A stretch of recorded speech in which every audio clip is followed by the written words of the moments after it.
I returned from a business trip and found my gold digger daughter-in-law caring for my husband. She had fired the caretaker. When I got home, she offered me food. I refused. She left to go shopping, and my husband came to me and said, "Don't accept anything from her. She just wants our $4 million. She's swapping my meds." So we devised a plan. 2 weeks later. I'm glad to have you here. Follow my story until the end and comment the city you're watching from so I can see how far my story has reached. My name is Evelyn, and I'm 63 years old. After 38 years of marriage to Colin, I thought I knew what betrayal looked like. I was wrong. The flight from Dallas had been delayed 3 hours, and by the time I pulled into our driveway, exhaustion weighed heavy on my shoulders. The business trip had been successful, securing a major contract that would keep my consulting firm thriving well into my retirement years. I was eager to share the good news with Colin and maybe open that bottle of wine we'd been saving. But something felt wrong the moment I stepped out of my car. The house was too quiet. Usually, I'd hear Martha's voice drifting from the kitchen, or the soft murmur of the television Colin liked to watch during his afternoon rest. Instead, an unsettling silence hung over everything like a heavy blanket. I fumbled with my keys at the front door, my hands suddenly unsteady. The house felt different somehow, colder, despite the Texas heat outside. I called out as I entered. "Colin, I'm home." No answer. "Martha." Still nothing. I dropped my suitcase by the door and walked deeper into the house. The living room looked pristine, too pristine. Martha always kept things tidy, but this felt sterile, like a show home rather than the warm space Colin and I had built together over the decades. That's when I heard footsteps on the stairs. "Oh, Evelyn, you're back early." Zadie's voice carried that saccharine sweetness I'd grown to distrust over the past 2 years since Louis married her. She descended the stairs with practiced grace, her blonde hair perfectly styled despite it being past 6 in the evening. "Where's Martha?" I asked, not bothering with pleasantries. Zadie's smile never wavered.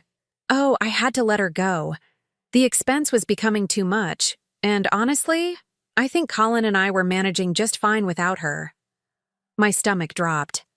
Martha had been with us for 18 months, ever since Colin's health began declining after his heart attack.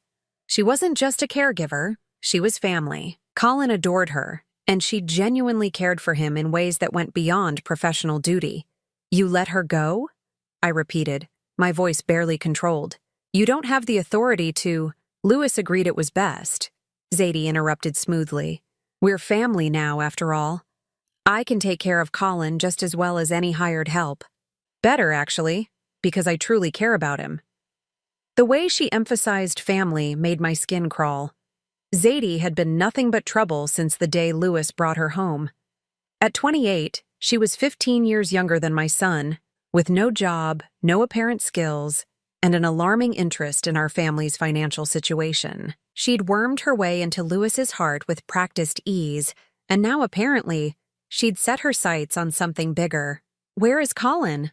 I demanded. "Resting upstairs. He's been having a rough few days. I think the change in routine upset him a bit." Her tone was matter-of-fact, but something cold flickered in her eyes. "He's been very confused lately. More than usual." My blood ran cold.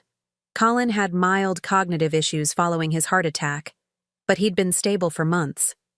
Martha had even mentioned in our last phone call that he'd been having more good days than bad ones.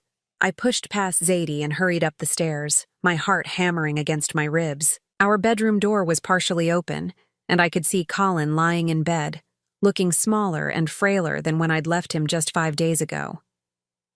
"Colin?" I called softly as I entered. His eyes opened slowly, and for a moment they seemed unfocused. Then recognition dawned and relief flooded his features.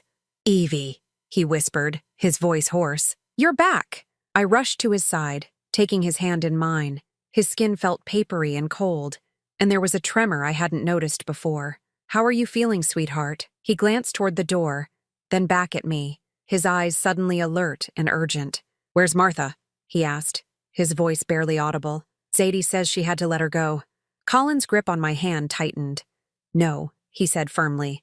That's not right. Martha wouldn't just leave. She promised she'd be here when you got back. Before I could respond, Zadie appeared in the doorway. I thought I'd make dinner for everyone. It's so nice to have the family together again. She smiled brightly, but her eyes were calculating. Evelyn, you must be exhausted from your trip. Why don't you let me take care of everything tonight? Something in her tone set off every alarm bell in my head, but I forced myself to smile. That's very thoughtful, Zadie. As she turned to leave, Colin squeezed my hand again. When her footsteps faded down the hallway, he pulled me closer. Evie, he whispered urgently, his eyes darting toward the door. Don't accept anything from her. Don't eat anything she gives you. Don't drink anything. My heart stopped. Colin, what are you saying? His voice dropped even lower, so quiet I had to strain to hear him. She's been changing my medications. I've been watching her. She thinks I don't notice, but I do. She wants our money, Evie. All of it. The $4 million we've saved. She's trying to make me worse. The room seemed to tilt around me. $4 million. Our entire life savings. The result of decades of hard work and careful investment. The money we'd planned to live on during our retirement. To travel. To enjoy our golden years together. Are you certain? I whispered back. Colin nodded grimly. She doesn't know I've been pretending to be more confused than I am. I've been watching her, Evie. She's dangerous. Just then, Zadie's voice drifted up from downstairs. Dinner will be ready in 20 minutes. Colin's eyes locked with mine, and I saw a fear there that chilled me to the bone. My husband, the man who'd faced down business rivals and life's challenges with unwavering strength, was terrified. And if Zadie was really doing what Colin suspected, we were both in more danger than I'd ever imagined. The next morning, I woke before dawn with Colin's warning echoing in my mind. Don't accept anything from her. The words had haunted my dreams, transforming into a nightmare where I watched helplessly as everything I'd built crumbled around me. Colin was still sleeping, his breathing shallow but steady. In the early morning light, I could see how much weight he'd lost in just the 5 days I'd been gone. His cheekbones were more prominent, and there were dark circles under his eyes that hadn't been there before. I slipped out of bed quietly and made my way downstairs. The house still felt wrong, like a stage set designed to look like my home, but missing all the warmth and life that made it ours. I started a pot of coffee, needing the familiar routine to ground myself. You're up early? Zadie's voice startled me. I turned to find her standing in the kitchen doorway, already dressed and perfectly put together despite the early hour. I was going to make breakfast for everyone. That's not necessary, I said carefully. I can manage. She moved into the kitchen with the confidence of someone who belonged there, opening cabinets and refrigerator as if she owned them. Nonsense. You're still tired from your trip. Besides, Colin has been eating so poorly lately. I've been trying to encourage him to keep his strength up. My stomach clenched. What has he been eating? Oh, you know how he is. Very particular about his food. I've been making his favorites. Oatmeal in the morning, soup for lunch. Simple things his stomach can handle. She pulled out ingredients with practiced efficiency. He seems to enjoy the oatmeal especially. I add honey just the way he likes it. I watched her movements, looking for anything suspicious, but she appeared completely natural. Too natural, perhaps. As if she'd rehearsed this performance. Where did Martha keep Colin's medication schedule? I asked, trying to sound casual. Zadie paused for just a fraction of a second. Oh, I have all that organized now. Don't worry about it. I've been very careful to follow all the doctor's instructions. I'd like to see it. Of course. Her smile never wavered. It's upstairs in my room. I can show you later. My room. She was staying in our house, in our guest room, treating it like she belonged here permanently. The audacity of it made my hands shake with suppressed rage. Over the next hour, I watched Zadie prepare breakfast with meticulous care. She hummed softly as she worked, occasionally glancing at me with that bright smile. Everything about her demeanor screamed innocence, but Colin's words kept circling in my mind. When Louis arrived for his usual morning check-in, my heart lifted slightly. Maybe I could talk to him, make him see what was happening. Morning, Mom. He kissed my cheek. but there was a distance in his manner that hadn't been there before my trip. "How was Dallas?" "Successful. We landed the Morrison account." "That's great." But his attention was already shifting to Zadie, who was plating eggs and toast with theatrical precision. "Zadie's been amazing while you were gone. I don't know what we would have done without her." I studied my son's face. Louis had always been trusting, perhaps too trusting, but this seemed different. There was an almost defensive quality to his praise of Zadie, as if he was trying to convince himself as much as me. "She certainly has made herself at home," I said carefully. Louis's expression tightened. "Mom, we talked about this. Zadie is family now, and she's been incredibly helpful with Dad. The doctor even said—" "What doctor?" I interrupted. "Dr. Hamilton didn't mention any changes when I spoke to him last week." Zadie looked up from her cooking, and I caught a flash of something in her eyes before the sweet mask slipped back into place. "Oh, we had to see Dr. Morrison instead. Dr. Hamilton was unavailable, and Colin was having such a difficult day. Dr. Morrison. I'd never heard of him. And Colin had been seeing Dr. Hamilton for over 10 years. I wasn't aware Colin was having problems. It was Thursday," Louis said, his tone taking on that edge I recognized from his teenage years when he felt cornered. "Zadie called me at work, worried sick. Dad was confused, agitated. Dr. Morrison said it's normal progression, but he adjusted the medication dosage." My blood turned to ice. What medications were adjusted? "His heart medication and the cognitive supplement," Zadie answered smoothly. "Dr. Morrison said the previous doses weren't strong enough." I excused myself and went upstairs, my mind racing. Colin was awake, sitting on the edge of the bed with a lost expression that broke my heart. "How are you feeling this morning, sweetheart?" "Tired," he admitted. "And my stomach's been upset. Zadie keeps bringing me oatmeal, but it tastes strange, different than when Martha made it." I sat beside him, taking his trembling hand in mine. "Colin, I need you to tell me exactly what happened Thursday, when you saw this Dr. Morrison." His brow furrowed. "I don't remember seeing any doctor Thursday. I remember being in the kitchen with Zadie, and she was showing me these pills. She said they were new, that Dr. Hamilton had called them in, but I never talked to Dr. Hamilton." The room felt like it was spinning. What did the pills look like? Small, white, different from my usual ones. When I asked her about it, she said I was confused, that these were the same pills I'd been taking all along. His voice dropped to a whisper. "But I know they weren't, Evie. I may have problems with my memory, but I'm not completely gone yet." A sound from downstairs made us both freeze. Zadie was calling up to us, her voice artificially cheerful. "Breakfast is ready. Colin, I made your favorite oatmeal." Colin's grip on my hand tightened. "Don't let her know we're talking about this. She watches me constantly, and Evie." He looked directly into my eyes, and for a moment, he seemed completely lucid. "I think she's been going through our papers, our financial documents. I caught her in the study twice, but when I asked what she was doing, she said Louis asked her to help organize things."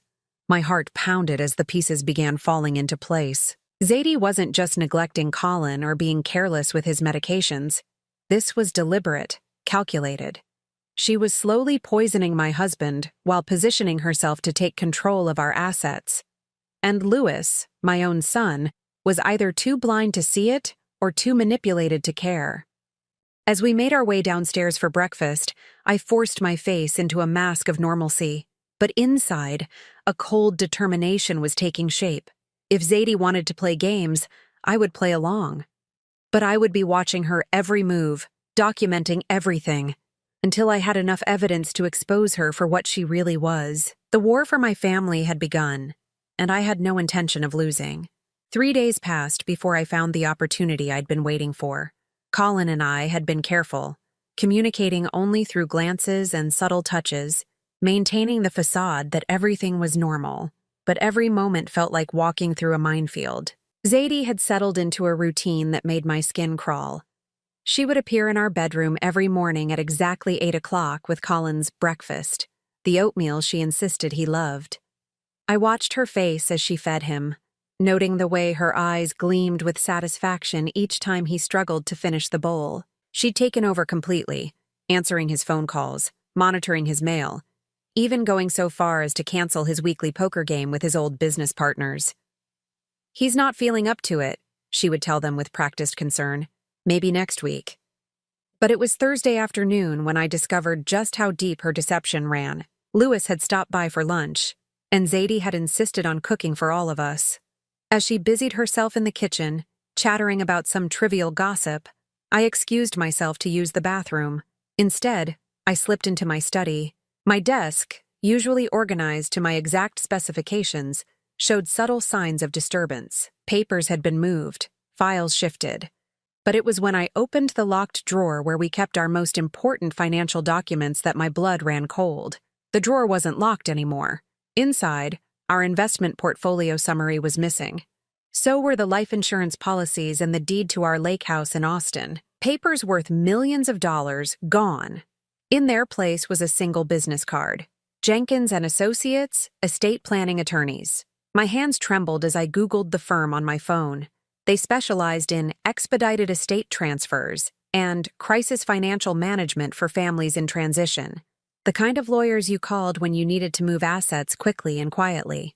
I heard footsteps approaching and quickly closed the drawer, slipping the business card into my pocket. "Evelyn," Zadie's voice called from the hallway. "Is everything all right?"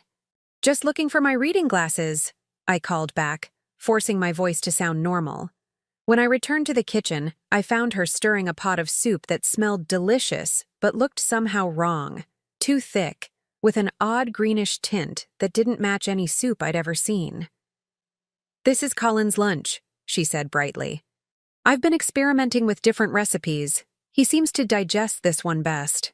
I watched Colin's face as she set the bowl in front of him. He looked at it with barely concealed dread, but dutifully picked up his spoon.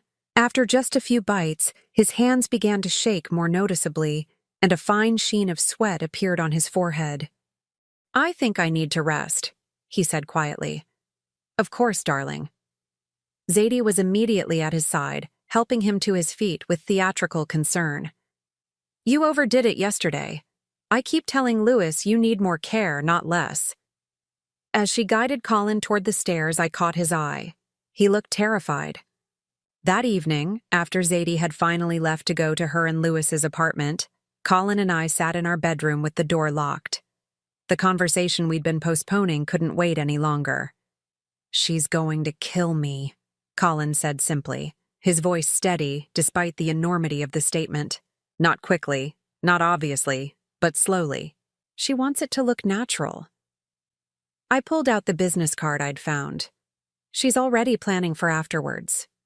Colin studied the card, his face grim. "Estate planning attorneys.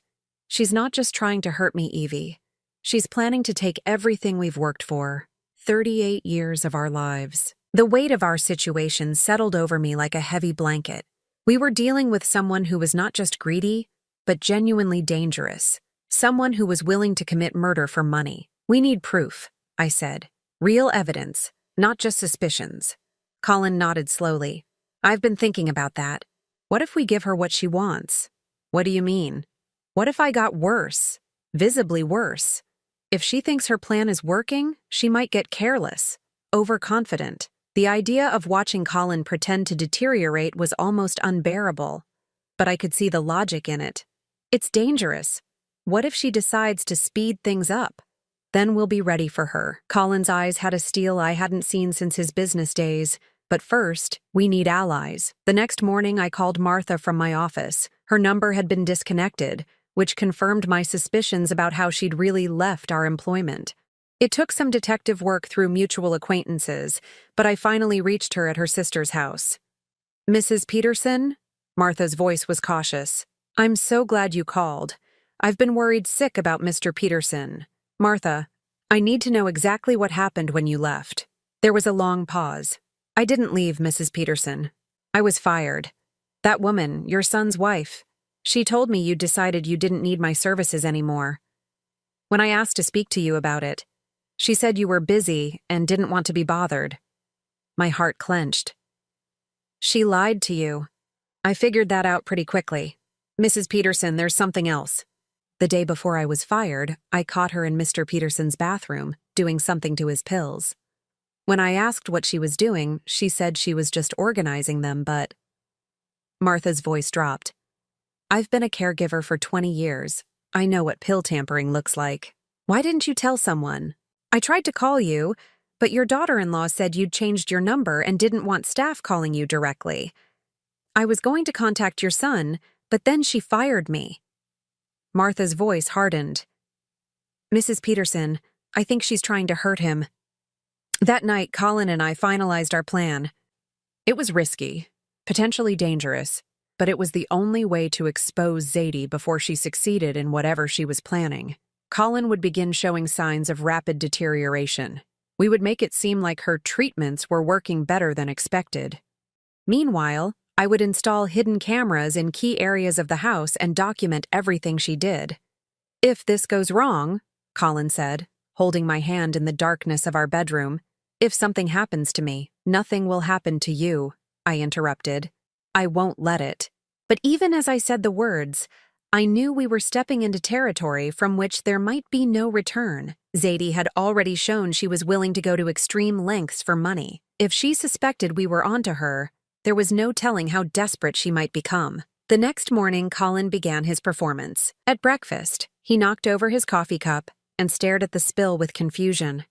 When Zadie asked if he was all right, he looked at her blankly for several seconds before recognition dawned. Sorry, he mumbled. I don't know what came over me. I saw the flash of satisfaction in Zadie's eyes before she masked it with concern. Oh, Colin, maybe we should call Dr. Morrison. No doctors, Colin said quickly, playing his part perfectly. I just need rest. As I watched Zadie's face, I saw something that chilled me to the bone. She wasn't just satisfied with Colin's apparent decline. She was excited by it. The tiny cameras arrived 2 days later, disguised as a flower delivery. I'd ordered them online using a business credit card Zadie didn't know about, and had them delivered to my office before bringing them home hidden in my briefcase. Installing them took careful timing. Zadie had established a routine where she went grocery shopping every Tuesday and Thursday afternoon, leaving Colin alone for exactly 90 minutes each time. She claimed it was because he needed his rest, but I suspected she was meeting with someone during those absences. Colin helped as much as he could, keeping watch while I positioned the microscopic devices in the kitchen, his bathroom, and the study. The cameras were so small they looked like decorative buttons or tiny screws, invisible unless you knew exactly where to look. Are you sure this will work? Colin asked, his voice barely a whisper as I adjusted the final camera in his medicine cabinet. It has to, I replied, but privately I was terrified. What we were doing felt like something out of a spy movie, not the quiet retirement we'd planned for ourselves. Over the next week, Colin's deterioration became more pronounced. He would forget words mid-sentence, stumble on the stairs, and stare at familiar objects with apparent confusion. The hardest part was watching him play this role, knowing that each performance brought him closer to real danger. Zadie's behavior changed too. She became more confident, more proprietary. She started answering our house phone as if she lived there permanently, telling callers that Colin was resting or having a difficult day. She rearranged furniture without asking, replaced Colin's favorite coffee with a brand that made him nauseous, and began wearing my jewelry when she thought I wasn't looking. But it was Lewis's reaction that broke my heart most. Mom, I think we need to talk about Dad's care, he said during one of his visits. We were sitting in the living room while Zadie fussed over Colin in the kitchen, spoon-feeding him soup like he was a child. What do you mean? Lewis shifted uncomfortably. Zadie thinks he might be happier in a facility, somewhere with professional medical staff. She's been researching some really nice places. My blood went cold. Your father doesn't want to be in a facility. But Mom, look at him. He's gotten so much worse. Even Dr. Morrison said, I want to meet this Dr. Morrison, I interrupted. In person. Lewis's expression grew defensive. Why? Don't you trust Zadie's judgment? I trust my own judgment about my husband's medical care. Mom.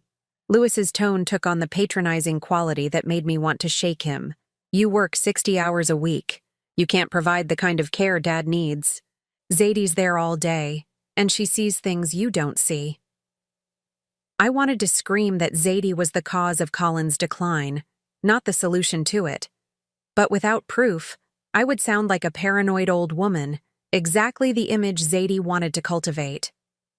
Let me think about it, I said instead. That night, I reviewed the footage from our hidden cameras. What I saw made my hands shake with rage. The kitchen camera had captured Zadie crushing unknown pills into Colin's oatmeal every morning. The bathroom camera showed her switching his regular medications with different pills from an unmarked bottle. But it was the study footage that revealed the true scope of her plans.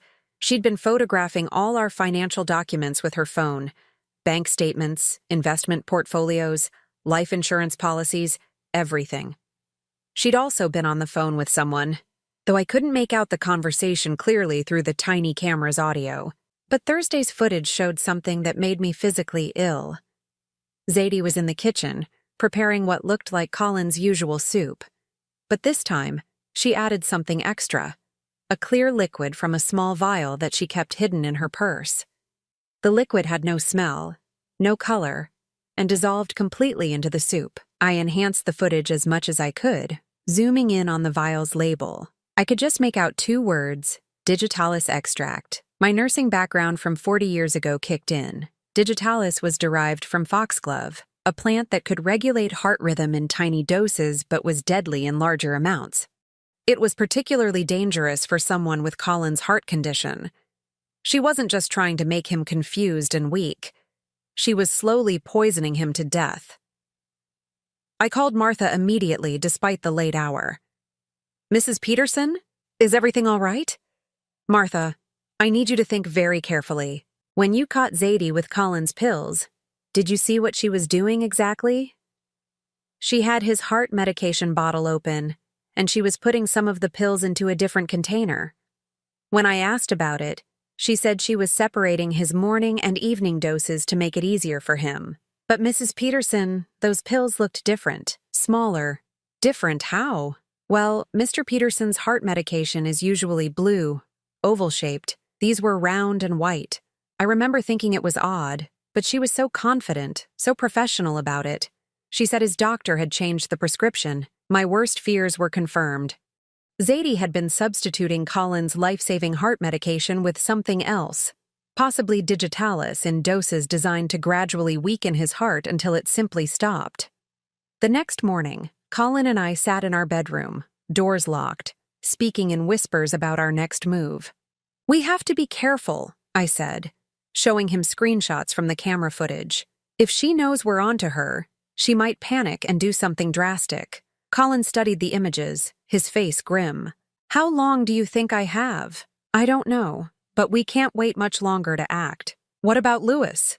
That was the question that kept me awake at night. Our son was completely under Zadie's influence.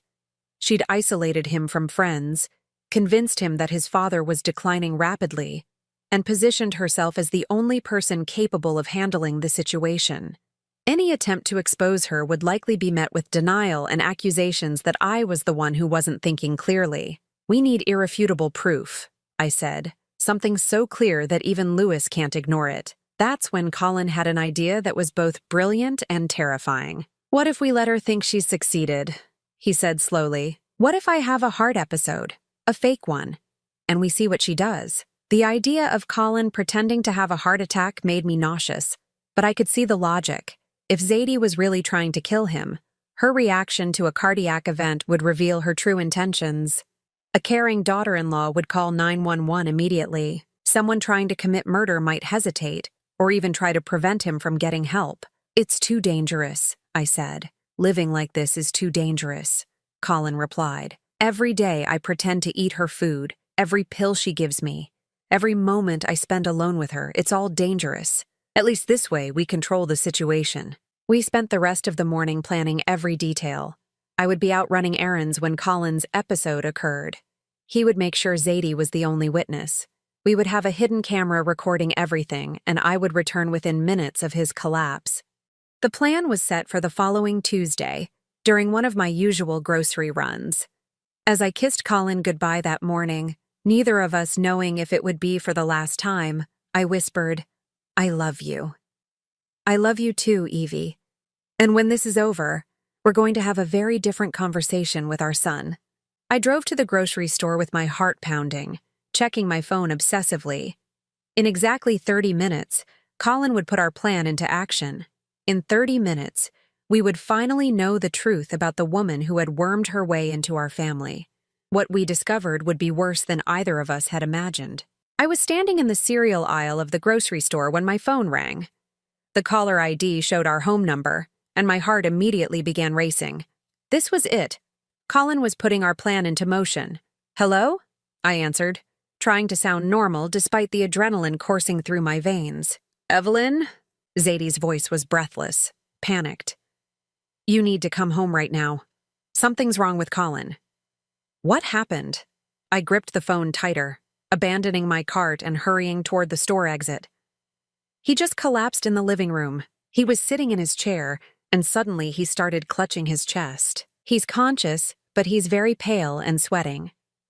Her voice caught in what sounded like genuine distress. "I don't know what to do. Did you call 911? There was a pause that lasted just a fraction too long. I wanted to call you first.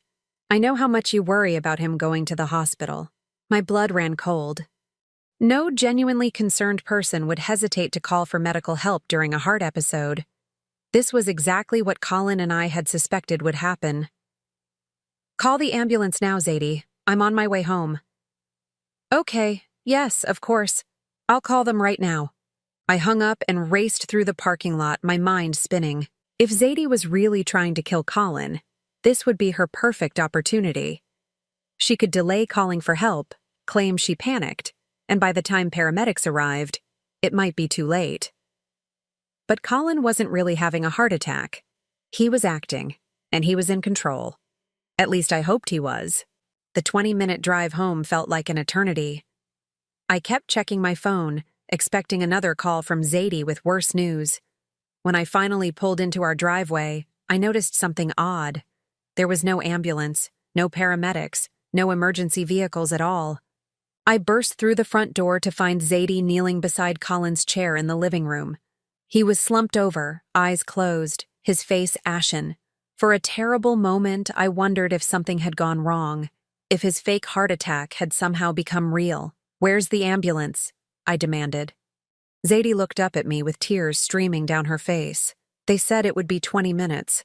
I've been trying to help him, but he won't respond to me." I rushed to Colin's side, feeling for his pulse. It was strong and steady, too steady for someone having a genuine cardiac episode. His breathing was shallow but regular. When I touched his hand, he gave my fingers the slightest squeeze, so brief I almost missed it. He was okay.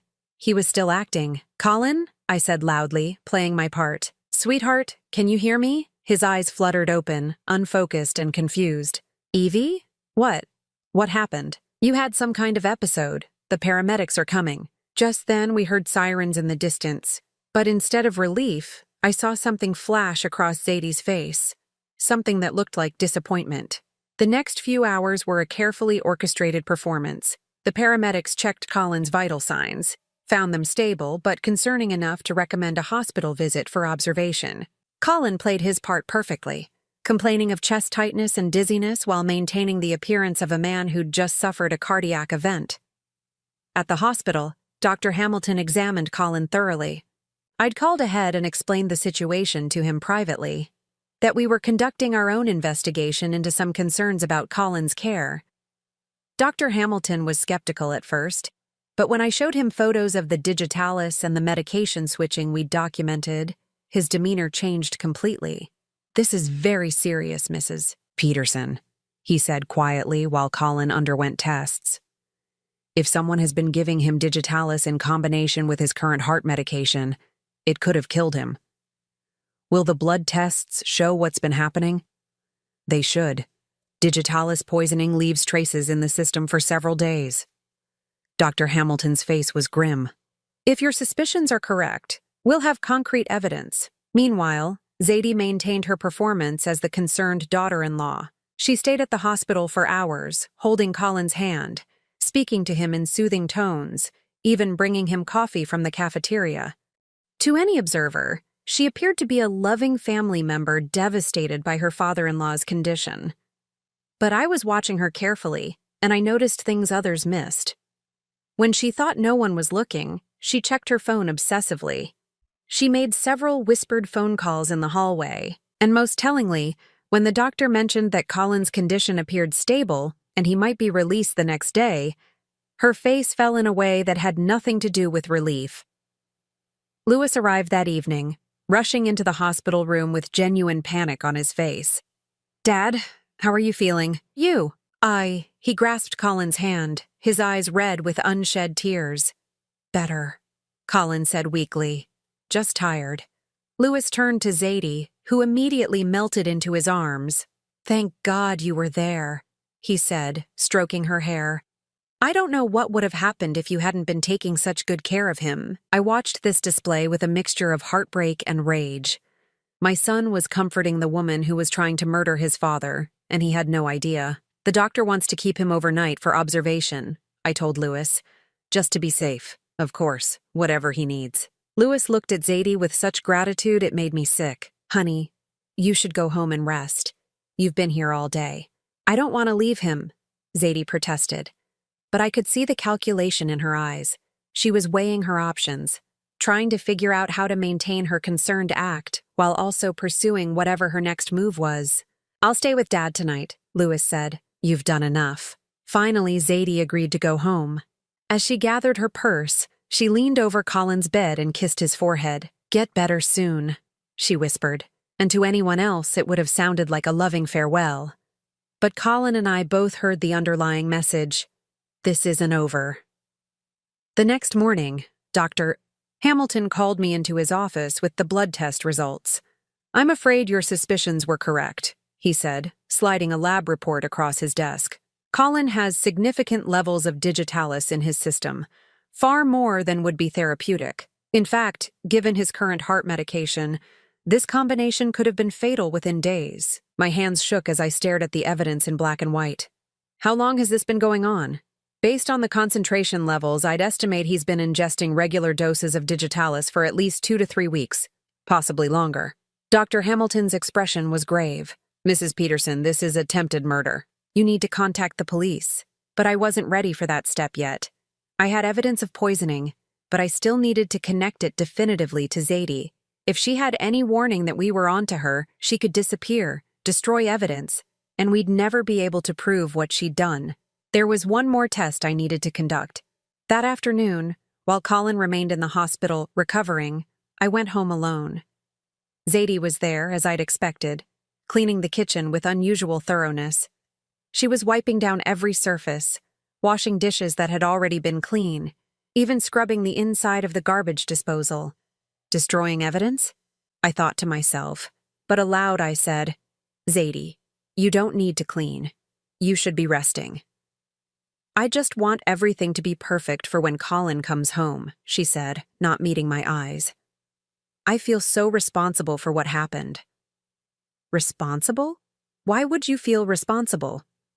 She paused in her scrubbing, and I saw her carefully choose her words.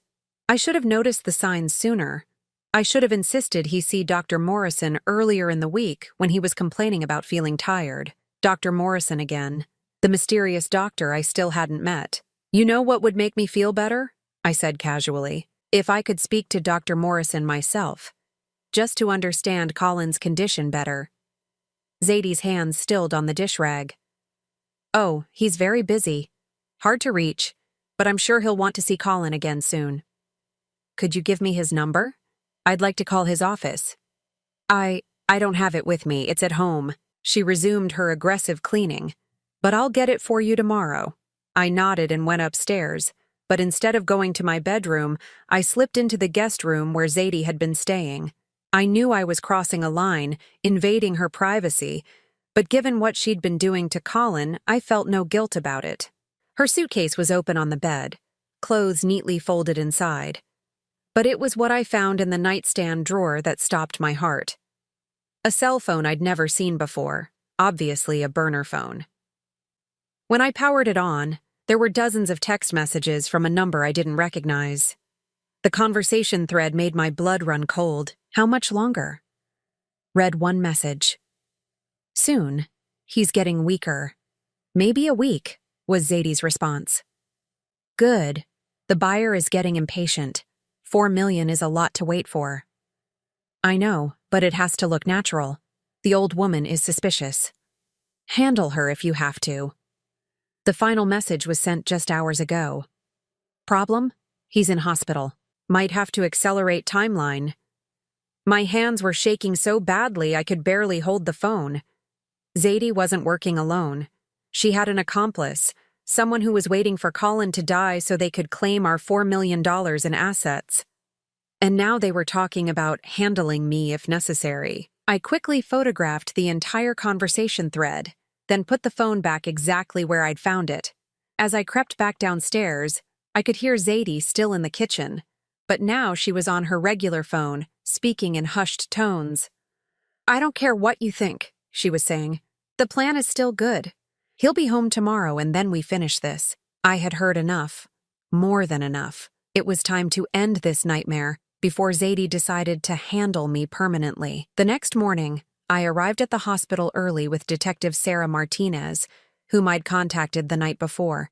She was a woman about my age, with kind eyes but a steel spine, exactly what I needed for what was about to happen. Colin was sitting up in bed, looking much healthier than he had in weeks. The hospital had been flushing the digitalis from his system, and his natural color was already returning. Are you ready for this? Detective Martinez asked him. Colin nodded grimly. I've been ready to end this nightmare for weeks. The plan was simple but risky. Colin would be discharged as scheduled, and we would return home where Zadie was waiting. Detective Martinez and her partner would be stationed outside, ready to move in the moment we gave them the signal. Meanwhile, I would wear a wire to record any incriminating conversation. But first, we needed Lewis to understand what was really happening. When my son arrived to take Colin home from the hospital, I asked him to step into the hallway with me. Lewis, I need you to listen to me very carefully, I began. Your father isn't getting better because Zadie is taking good care of him. He's getting worse because she's been poisoning him. Lewis's face went through several expressions. Confusion, disbelief, then anger. Mom, that's a serious accusation. Do you have any idea what you're saying? I handed him the lab report from Dr. Hamilton. Your father has been ingesting digitalis for weeks. It's been mixed into his food and substituted for his regular medications. If we hadn't figured it out when we did, he would be dead within days. Lewis stared at the paper, his face pale. This could be a mistake. Lab errors happen. It's not a mistake. I showed him screenshots from the hidden camera footage and photos of the text messages I'd found. Lewis, she has a partner. They're planning to steal our entire savings after your father dies. For several minutes, Lewis said nothing. He just stood there, absorbing the evidence, his world crumbling around him. When he finally spoke, his voice was hollow. How long have you known? We started suspecting something the day I came back from Dallas, but we needed proof before we could act. Why didn't you tell me? The question I'd been dreading. Because she had convinced you that we were the problem. Every time we tried to express concerns, you defended her. We were afraid you wouldn't believe us. Lewis closed his eyes, leaning against the hospital wall. God, what have I done? I brought her into our family. I gave her access to everything. This isn't your fault, I said firmly. She's a professional manipulator. She knew exactly how to play on your emotions. When we arrived home, Zadie was waiting with what appeared to be a homecoming celebration. She'd cooked Colin's favorite meal, decorated the dining room with flowers, and even bought a welcome home banner. The irony was almost too much to bear. She was celebrating the return of the man she'd been trying to murder. Colin, you look so much better, she gushed, helping him to his favorite chair. I was so worried about you.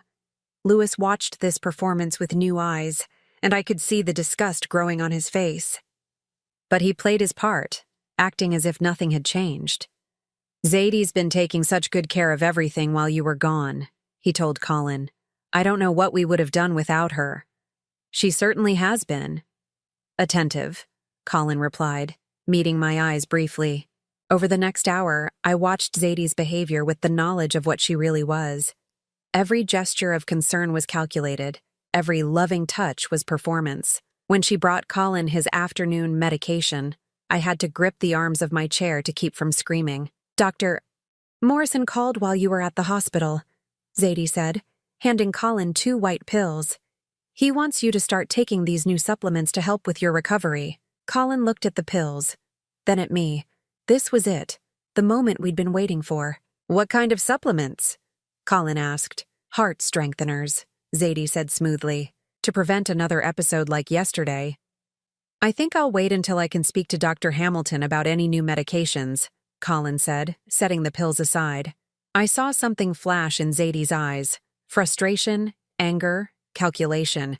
"Colin, Dr. Morrison is a specialist. He knows what's best for your condition." "Then I'd like to meet him," I interjected. "Maybe we could all go to his office together." Zadie's mask slipped just slightly. "He's very busy. Hard to get appointments with." "What's his full name again?" Lewis asked suddenly. "I'd like to look him up online." The question caught Zadie off guard. She stammered for a moment before saying, "Dr. Morrison. James Morrison. He's at the cardiac clinic downtown." Lewis was already pulling out his phone. "Funny, I don't see any Dr. James Morrison listed at any cardiac clinics in the city." The room fell silent, except for the sound of Lewis's fingers tapping on his phone screen.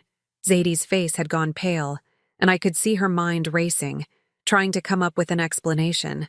"Maybe he's new," she said weakly. "Or maybe he doesn't exist," Lewis said, his voice cold, just like Zadie's concern for my father.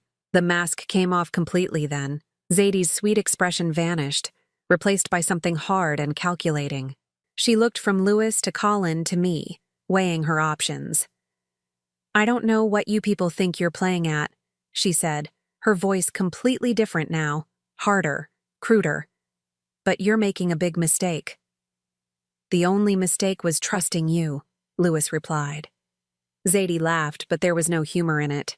"You really think you're clever, don't you? Setting up your little trap, but you have no idea what you're dealing with." She reached into her purse, and for a terrifying moment, I thought she might have a weapon. Instead, she pulled out the burner phone I'd photographed the day before. "Marcus," she said into the phone, "we have a problem. They know." That was our signal. I pressed the panic button Detective Martinez had given me, and within seconds, we heard car doors slamming outside. Zadie's eyes went wide as she realized she'd been trapped. "You set me up," she snarled. "No," Colin said, standing up with more strength than he'd shown in weeks. "We exposed you." The front door opened, and Detective Martinez entered with 2 other officers. "Zadie Williams, you're under arrest for attempted murder and conspiracy to commit fraud." As the handcuffs clicked around Zadie's wrists, she turned to Lewis with venom in her eyes. "You're all going to regret this. Marcus won't let this go. He knows where you live." "Marcus Hendricks is already in custody," Detective Martinez said calmly. "We picked him up an hour ago based on the evidence Mrs. Peterson provided." The relief that washed over me was so intense I nearly collapsed. It was over. Finally. Truly over. 3 months later, Colin and I stood on the deck of our lake house in Austin, watching the sunset paint the water in shades of gold and crimson. His health had returned almost completely once the digitalis was out of his system. The doctors said it was remarkable how quickly he'd recovered. But I knew it was more than medical treatment. It was freedom. Lewis had filed for divorce from Zadie the day after her arrest. The investigation had revealed that she and Marcus had been running similar cons across 3 states, targeting elderly couples with significant assets. We weren't their first victims, but we were determined to be among their last. "Do you ever regret it?" Colin asked, slipping his arm around my waist. "Fighting back instead of just accepting what was happening?" I thought about that question for a long time. The past months had been difficult. The investigation, the trial preparation, the media attention we hadn't expected. Lewis was struggling with guilt and betrayal. Our family had been through trauma that would take time to heal. But we were alive, we were together, and we had our future back. Never, I said firmly. We fought for our life together, and we won. Colin squeezed my hand. What do you want to do with the rest of it?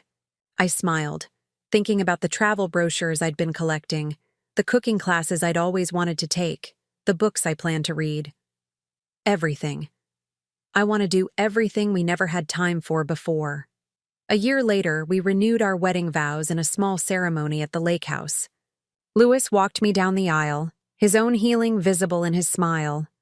Martha, whom we'd rehired immediately after Zadie's arrest, caught the bouquet and laughed like a teenager. As Colin and I exchanged new rings, simple bands inscribed with the date we'd saved each other's lives, I thought about the woman I'd been a year ago. She had been afraid, reactive, always trying to keep peace at any cost. But sometimes peace isn't possible. Sometimes you have to fight for what matters most. And sometimes, the people you're fighting against are the ones who should have been protecting you. I was no longer that woman who accepted betrayal in the name of family harmony. I was someone who had learned that love without boundaries isn't love at all. It's just enabling. As we danced our first dance as a twice-married couple, Colin whispered in my ear, "Thank you for saving my life." "Thank you for saving mine," I whispered back, because that's what we had done. We had saved each other, and in doing so, we had discovered that the best years of our marriage were still ahead of us. The nightmare was over. The dream was just beginning. Now, I'm curious about you who listened to my story. What would you do if you were in my place? Have you ever been through something similar? Comment below. And meanwhile, I'm leaving on the final screen 2 other stories that are channel favorites, and they will definitely surprise you. Thank you for watching until here.